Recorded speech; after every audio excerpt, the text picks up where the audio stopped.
graça e paz do nosso Senhor Jesus Cristo seja sobre todos vocês e com todos vocês. É bom estarmos aqui reunidos mais uma vez, ainda que dessa forma um tanto distante, se podemos assim dizer. Nós somos um povo além do povo de Deus, que naturalmente é festivo.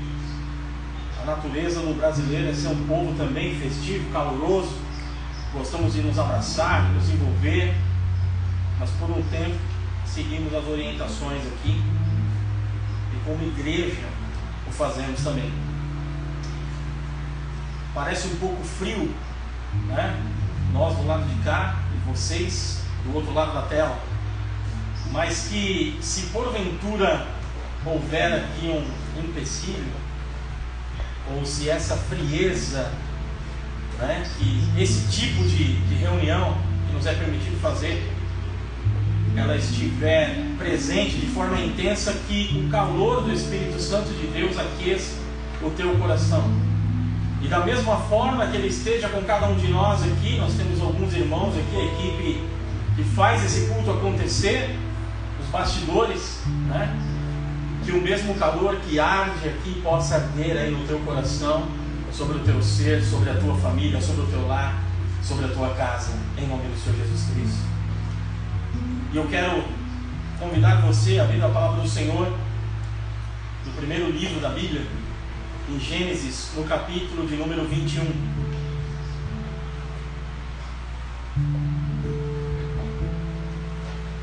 Livro de Gênesis, capítulo 21.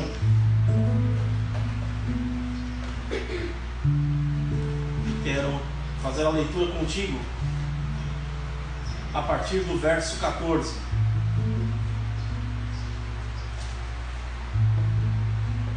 Diz assim a palavra do Senhor: Então se levantou Abraão pela manhã de madrugada e tomou pão e um odre de água e os deu a Agar, pondo-os sobre o seu ombro.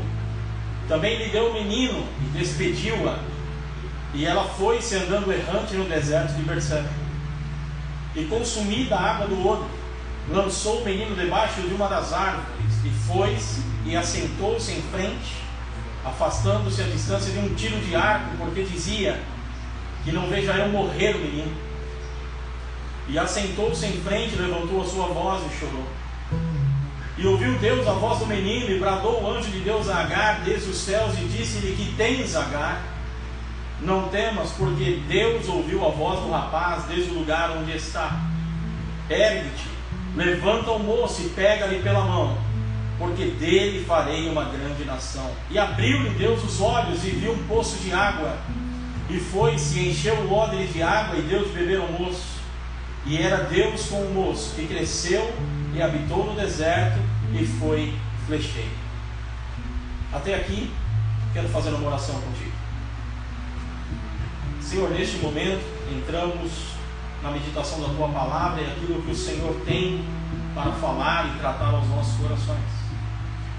Que cada um de nós aqui, nós que estamos deste lado e nossos irmãos que estão do outro lado desta transmissão, que estão acompanhando neste momento e porventura o farão posteriormente, sejam alcançados de igual maneira pela Tua presença, pela Tua voz, pela Tua palavra. Fala conosco aquilo que necessitamos ouvir da Tua parte, em nome do Senhor Jesus Cristo. Amém.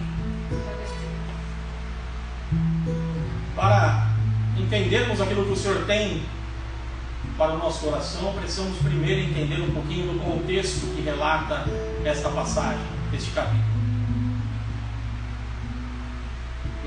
Um pouquinho antes do capítulo 21, vai falar sobre o nascimento de Isaac. E como nós sabemos, Abraão ele já tinha um filho com Agar, que era serva de Sara, e o seu nome é Ismael. E eu não vou adentrar aqui no que acontece no período entre o nascimento de Ismael e até o nascimento de Isaac, mas aquilo que Deus tem para nós hoje aqui está neste trecho que nós lemos, onde Quando Isaac ele é desmamado, ele tinha aproximadamente 3 anos de idade, e basicamente nesta época que se comemorava este feito, né? Quando o menino, a criança já desmamava, Abraão ele deu um banquete, convidou ali todos os seus servos, convidou os seus amigos, convidou para esta festa, porque Isaac estava desmamando, tinha 3 anos.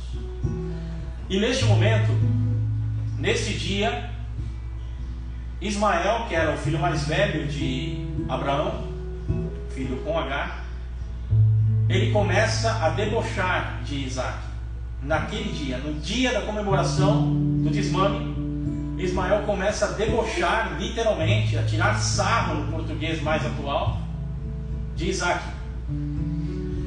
E ele fazia isso em oculto, não na frente de Abraão, não na frente de Sara, mas teve um momento que Sara viu aquela cena.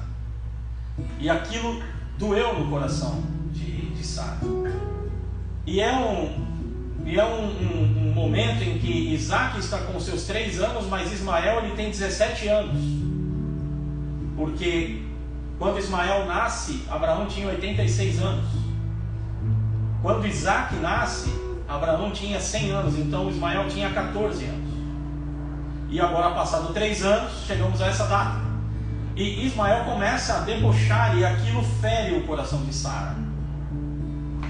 E Sara chega até Abraão e diz: olha, eu presenciei isso, e eu não quero mais este moço aqui em casa. Então você pega a Ismael, pega Agar, né? Na verdade, Sara nem citou os nomes. Falou: pega aquela serva e aquele menino e despede-os, manda eles embora. E aquilo, se você ler um pouquinho antes deste texto, você vai ver que pesa no coração de Abraão, dói, porque Ismael, ele era filho de Agar, mas era filho de Abraão. E por ser filho, ele sente a dor de ter que dispensar o menino. Mas Deus vem até Abraão e diz: olha, não temas, né? Eu tenho um propósito na vida de Ismael. Você pede e despede um moço e sua mãe. Então Abraão pega, onde lemos aqui, e levantou Abraão pela manhã, de madrugada, e tomou um pão e um odre de água, deu a Agar e a despediu, e ela saiu errante. A Bíblia não relata que ela tinha um lugar para ir, ela saiu errante pelo deserto de Berseba.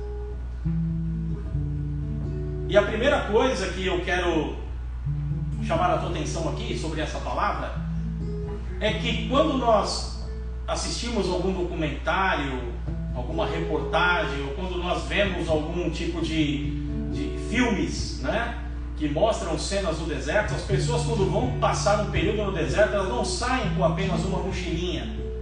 Geralmente é uma caravana com cavalos ou camelos, até dependendo do tempo ou da intensidade que vão entrar no deserto, abarroados de suprimento, de água, de alimentos, porque a jornada será longa.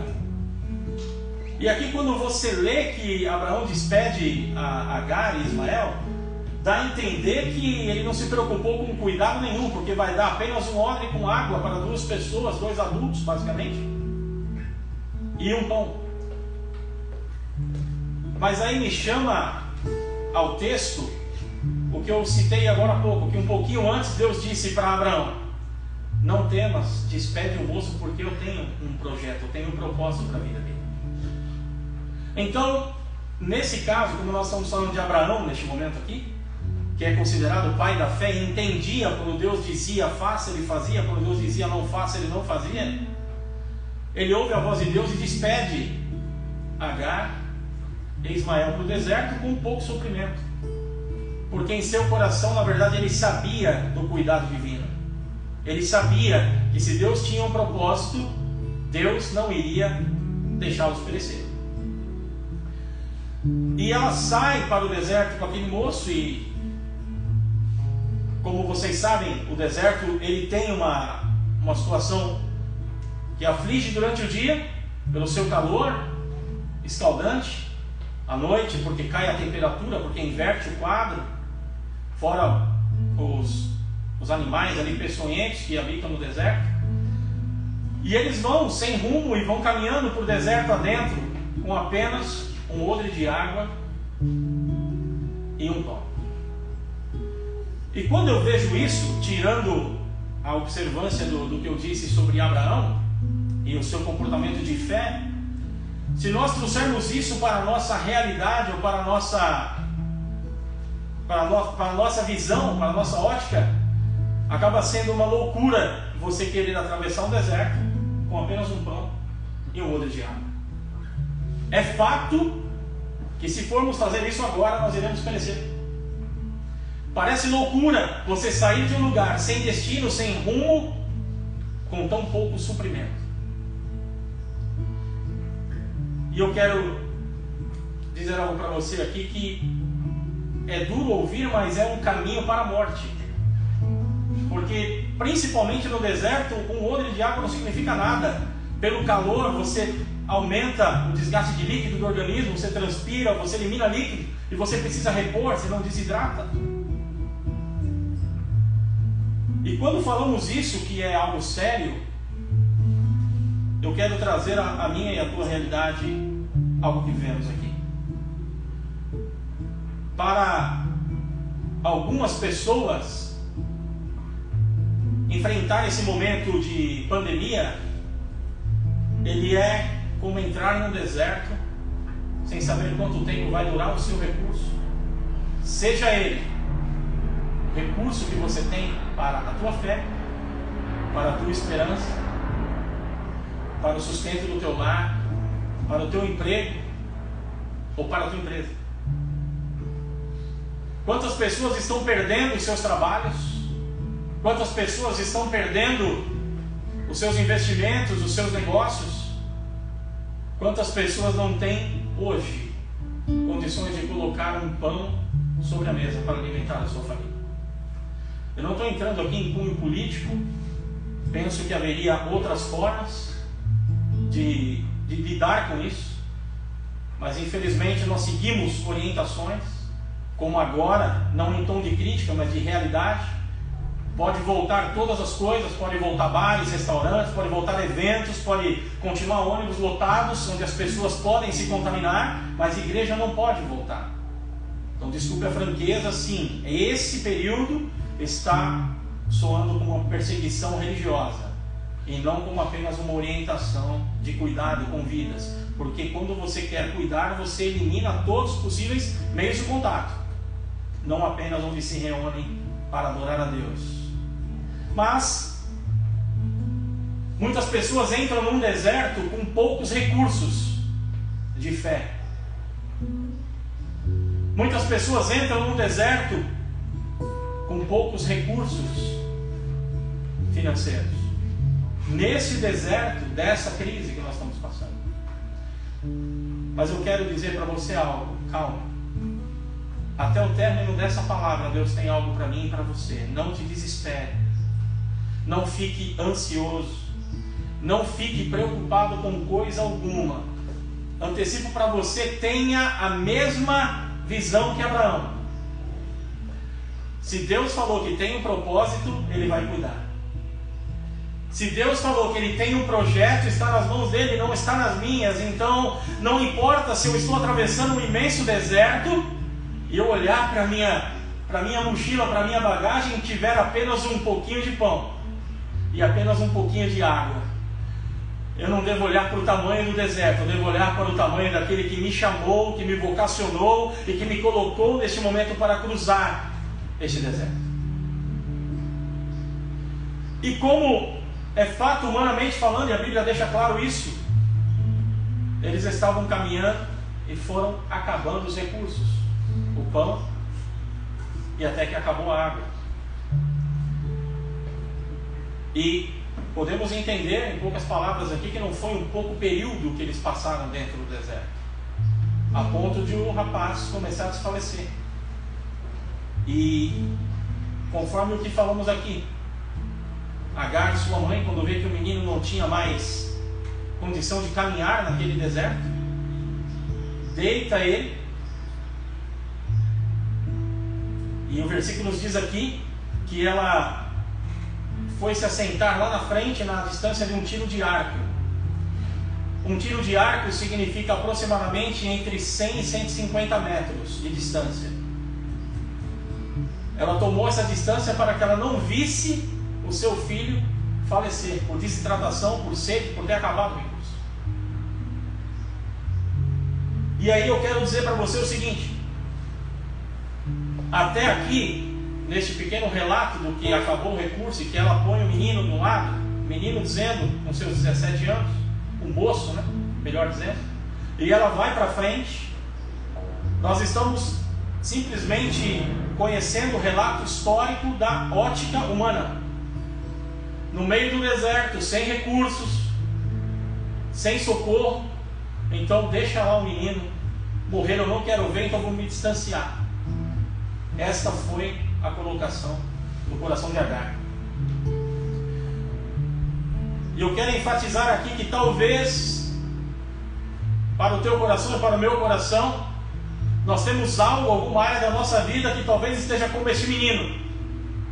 Pode ser na área da nossa fé, da esperança, pode ser no convívio familiar, pode ser em relação à nossa profissão, pode ser em relação ao nosso trabalho, em que achamos ou entendemos que não tem mais como sobreviver ou como caminhar mais, e o deixamos de lado e vamos dar uns passos à frente.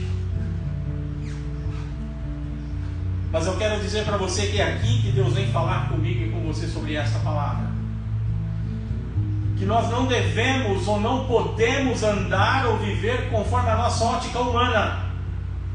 Se coloque um pouquinho no lugar dessa mãe. Acabou o pão, acabou a água, meu filho está desfalecendo, eu não tenho mais o que fazer, estou no meio do deserto. E lógico, nós temos inúmeros sermões e pregações onde aprendemos que no deserto é que Deus escreve a história, que no deserto é que Deus leva para tratar ou para gerar algo novo, que é no deserto que Deus muitas vezes nos permite ver pela nossa ótica que aqui acabou a história, quando na verdade Ele está reescrevendo ou está escrevendo um novo começo para mim e para você. Quando Agar desiste de tudo, porque não via mais recurso humanamente, ou não tinha mais o que fazer, pode se assemelhar a eu e a você quando desistimos de algo, porque entendemos que não dá mais para fazer alguma coisa, ou que não podemos fazer mais nada. E aí eu quero dizer para você o seguinte, versículo 17, vai nos dizer assim: e ouviu Deus a voz do menino. Pausa. Você que decorreu o texto comigo, aí você viu em algum momento o menino orar aqui? Ele não tinha mais forças para ficar em pé, nem para caminhar, estava desfalecido já. Você viu no texto dizer aqui que ele orou ao Senhor? Não está explícito, mas eu quero dizer para você uma coisa: mesmo quando você não tem forças para se pronunciar, para expressar aquilo que você precisa, para colocar diante do Senhor o teu problema, a tua causa, a tua angústia, o teu desespero, Ele está te ouvindo. Como Ele ouviu a esse menino, mesmo sem abrir a sua boca, mesmo sem pronunciar palavra alguma que não está relatada aqui no texto bíblico, Deus diz o seguinte: eu ouvi a voz do rapaz. Talvez uma área que você tem dentro do teu coração, contigo mesmo, talvez você ache que não tem mais solução, mas o Senhor está ouvindo o clamor do teu coração, da tua alma. Deus está ouvindo o clamor do teu espírito, da tua mente, mesmo quando você não pronuncia. Neste versículo 17 diz: e ouviu Deus a voz do menino, e bradou o anjo de Deus a Agar desde os céus, e disse-lhe: que tens, Agar? Eu acho muito interessante o anjo perguntar para ela: o que você tem? Ela poderia fazer um relato aqui: eu fui expulso da minha casa, estou com meu filho está morrendo, eu não tenho água, eu não tenho pão, eu não tenho mais o que fazer, eu não tenho recurso nenhum, eu não sei nem para onde eu vou, nem sei onde eu estou no meio do deserto. E é interessante porque quando nós somos indagados por algo, muitas vezes nós já temos a resposta para aquilo, e comove o nosso ser a criar a resposta. Aprendi com meu pai, que é na comunidade judaica, quando você faz uma pergunta, ninguém responde para você. Eles fazem outra pergunta para você, os mestres, os rabinos, eles fazem outra pergunta em cima do que você perguntou, e você vai descobrir que você já tem a resposta para aquilo. Porque está em nós a presença do Espírito Santo, que nos dá sabedoria. Só que no ímpeto humano, muitas vezes nós queremos encontrar a resposta que nós queremos, e paramos de ver que ela já está em nós, através da presença do Senhor. Quando o anjo pergunta: que tens? Ele já completa: não temas, porque Deus ouviu a voz do rapaz desde o lugar onde ele está. Lembre-se que o rapaz está lá, desfalecido, mas Deus ouviu a voz daquele moço. Eu não sei se você está desfalecido por teus problemas, por tuas lutas, por tuas angústias, por tuas causas. Meu irmão, minha irmã, Deus está ouvindo a tua oração, mesmo que não pronunciada. Aquela que passa lá dentro, que muitas vezes você não compartilhou com ninguém o teu problema, a tua angústia, a tua aflição. Deus está ouvindo o teu coração. E aí ele vem para ela e diz o seguinte, ele dá algumas ordens. Porque Deus, ele tem um propósito para a minha vida e para a tua vida, isso é certo. Mas nem tudo é Deus que vai fazer. Ele tem poder para tudo, ele pode tudo. Mas nem tudo é ele que vai fazer. Ele volta para Agar e diz o seguinte: primeira coisa, te levanta daí, ergue-te, porque ela estava assentada. E hoje nós vivemos numa época em que os problemas nos sufocam, as preocupações, as atribulações, e muitos de nós não temos força para continuar caminhando quando eles surgem, e a gente acaba esmorecendo, acaba desanimando, acaba definhando em nossa postura e em nossa fé. E a primeira coisa que Deus disse a Agar, eu quero repassar para você, eu quero repetir a você: levanta-te dessa situação. Sai do meio desse círculo de angústia, de tristeza, de lamúria. Sai dessa roda que muitas vezes te cerca e você, por não ter força, acaba ficando no meio dela, só olhando problemas. Sai do meio dessa situação que você está, do desânimo, do marasmo.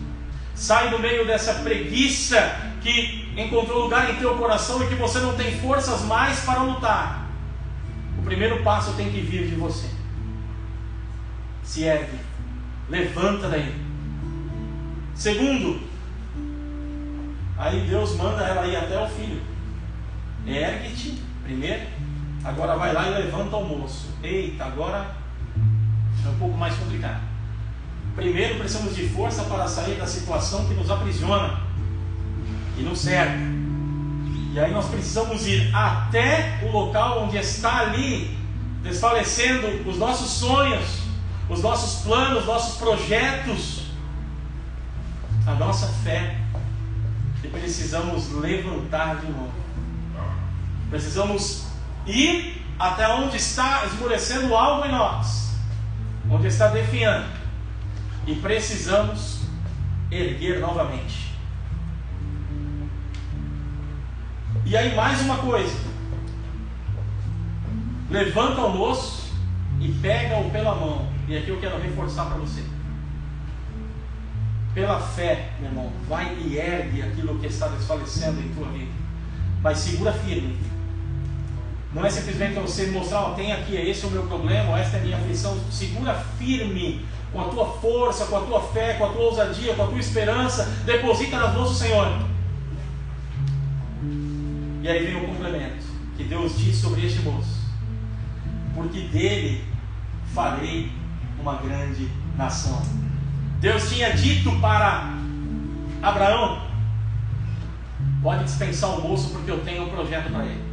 E agora Deus vem e fala para Agar, a mãe do rapaz: ó, pega ele, levanta ele, porque eu farei dele uma grande nação. E isso é realidade. Da descendência de Isaac, que veio Jacó, e depois de Jacó veio os 12 filhos, que aí se tornaram as tribos de Israel. Da mesma forma aconteceu com Ismael. Ele foi o que gerou 12 tribos.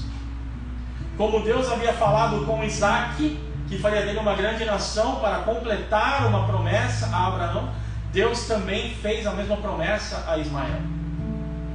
E voltando um pouquinho só no tempo para relatar algo aqui, quando Sara, ela diz para Abraão: olha, eu vi acontecer tal coisa, e esse rapaz está caçoando do meu filho, e eu quero que você despede-os. Parece grosseiro, mas ela diz o seguinte: eu não quero que esse moço tenha herança com meu filho.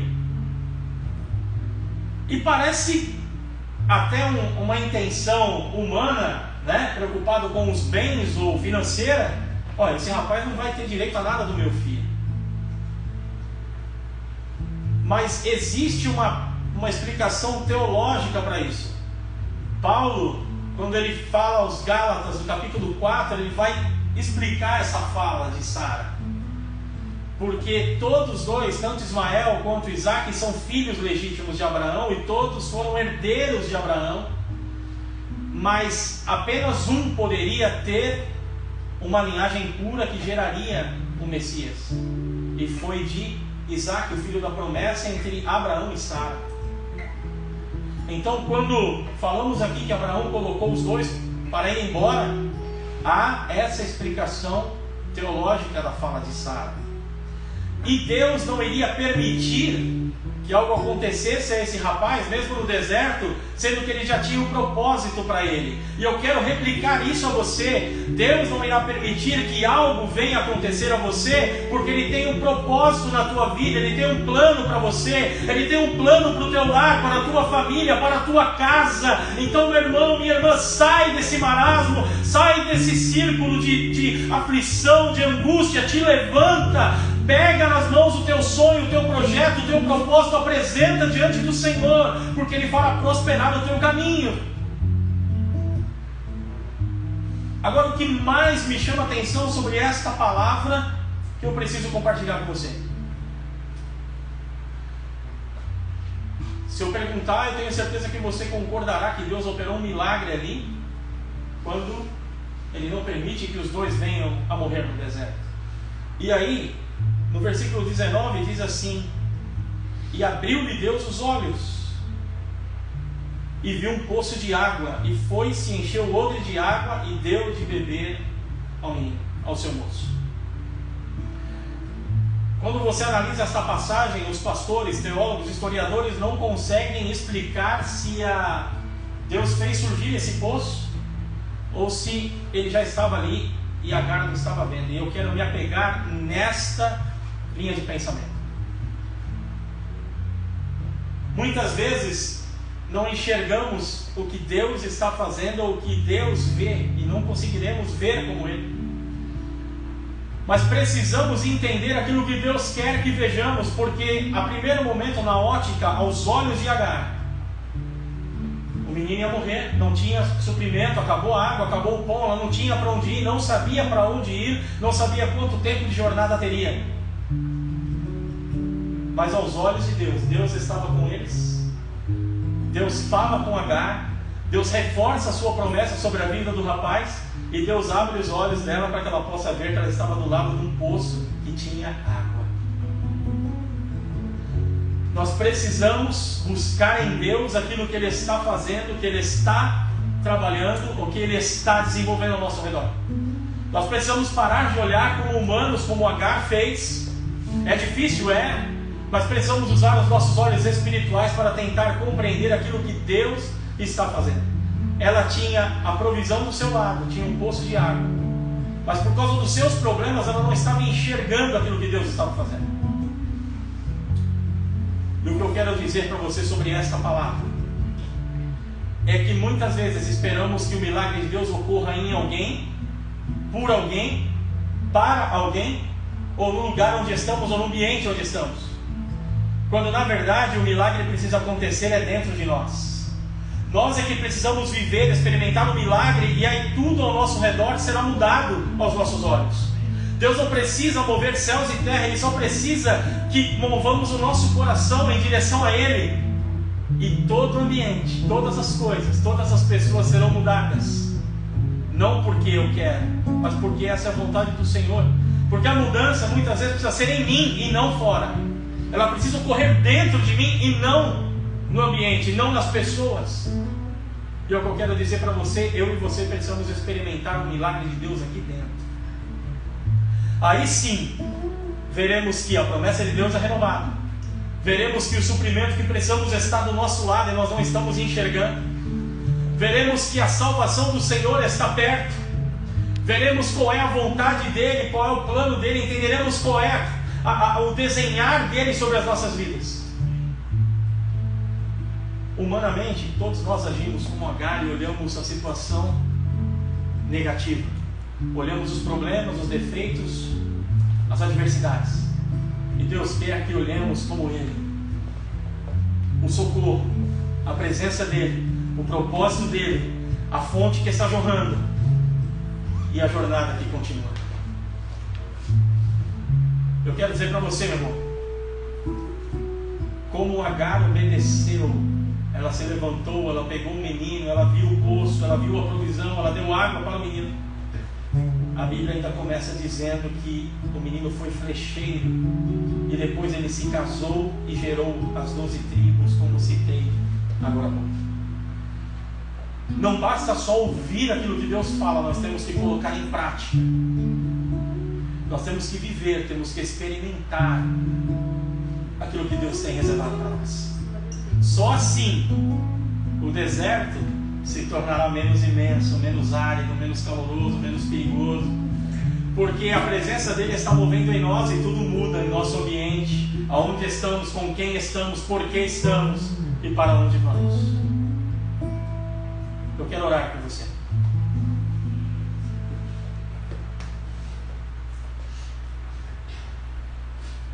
Pai de amor e infinita graça, neste momento nós oramos a Ti e louvamos o Teu nome pela palavra que o Senhor tem reservado para nós.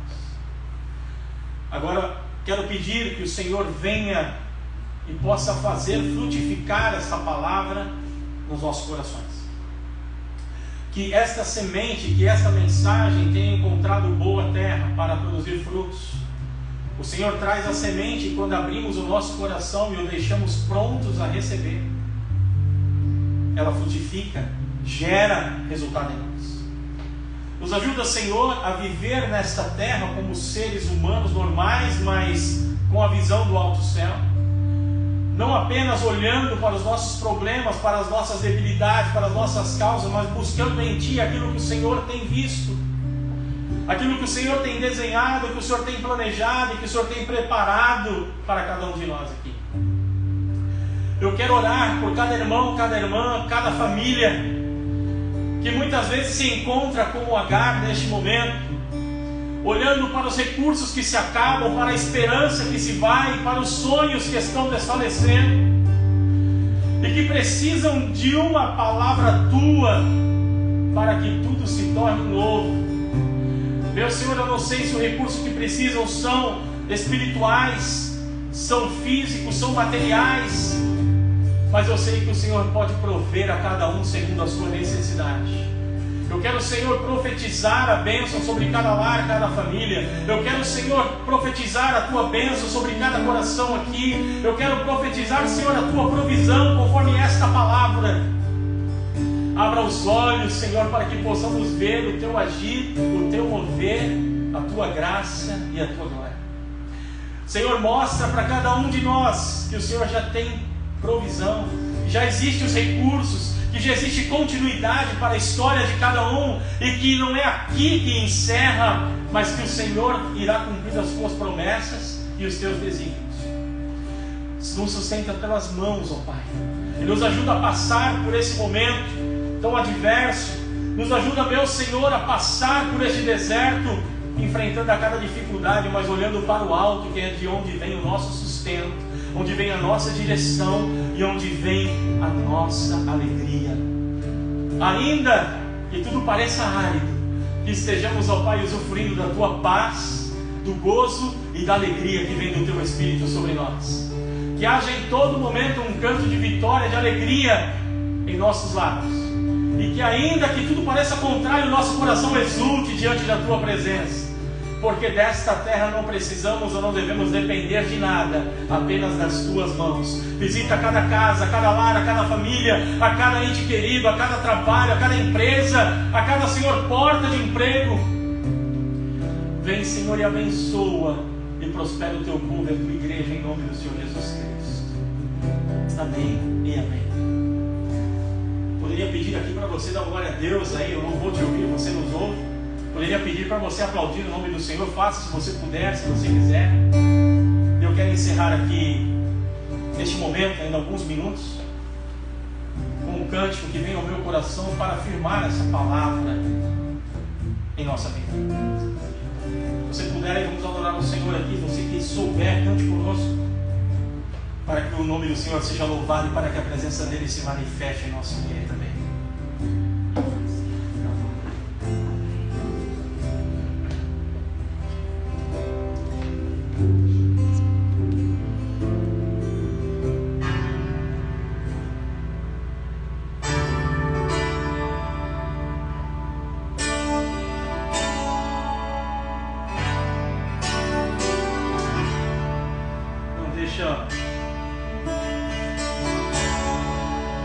Não deixa o teu sonho de lado, não. O Senhor tem uma história de vida para mim e para você, mesmo que tudo pareça contrário. Nada pode impedir o agir do Senhor.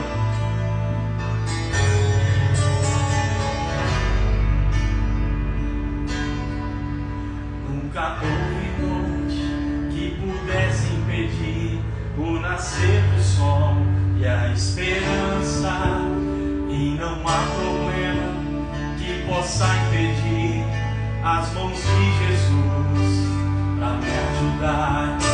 Nunca houve noite que pudesse impedir o nascer do sol e a esperança, e não há problema que possa impedir as mãos de Jesus para me ajudar. Haverá um milagre dentro de mim, vem descer no rio para me dar a vida. Isso é iluminando lá na cruz, ao lado de Jesus.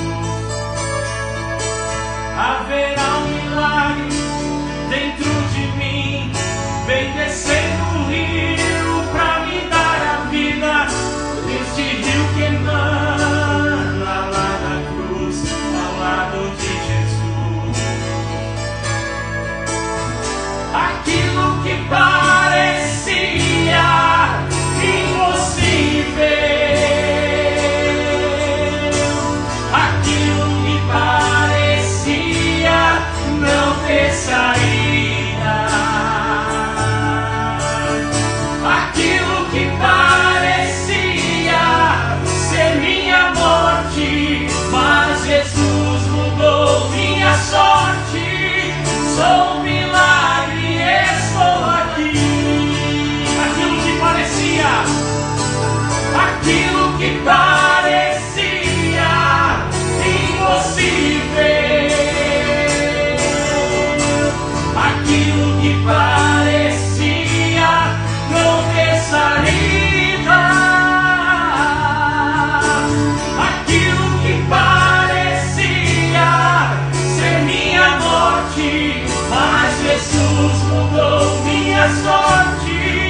aquilo que parecia não ter saída, aquilo que parecia ser minha morte, mas Jesus mudou minha sorte. Sou um milagre, estou aqui.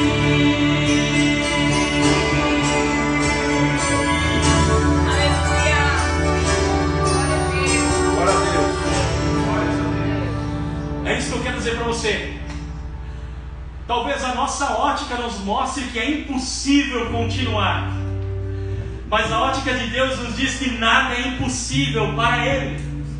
Então, quando entendermos o coração do Senhor, quando entendermos aquilo que Ele tem reservado, tem preparado e tem trabalhado por nós, então entenderemos que realmente a última palavra vem dele.